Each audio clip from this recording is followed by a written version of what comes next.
Chapter 8, Apps and Programs for Voice and Communication, Assessment and Therapy. First, a disclaimer.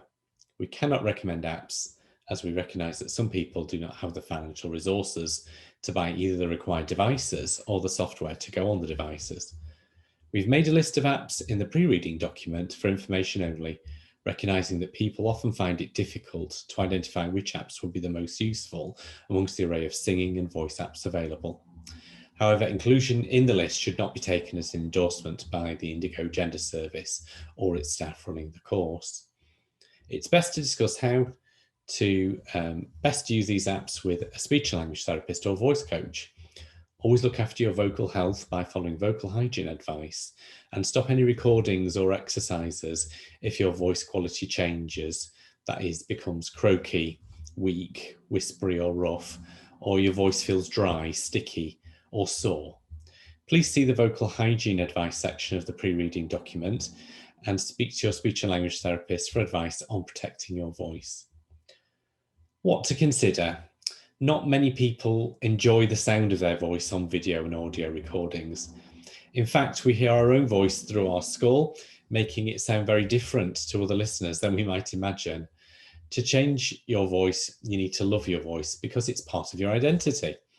People will hear your voice and decide on your gender presentation, your regional accent, as well as other aspects of your personality. In order to do this, you'll need to record your voice at all stages.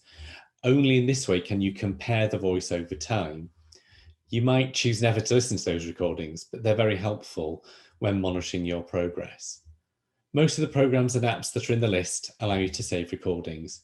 We recommend that you make a recording using the rainbow passage before you try to alter your voice in any way. This is a baseline recording and will help you to hear and measure what progress you've made.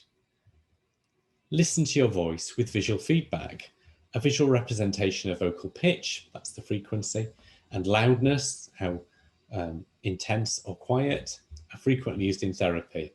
This visual feedback helps you to change your voice in real time. Make regular recordings of your voice, preferably using the same text for easy comparison. Most voice clinics use the rainbow passage, which is in the appendix of this pre-reading document. Voice banking. Many people have difficulty speaking. Some people have found that voice banking is a good way to say goodbye to one's voice before starting with your new voice. It also helps people with disabilities who may have to use a generic computerized voice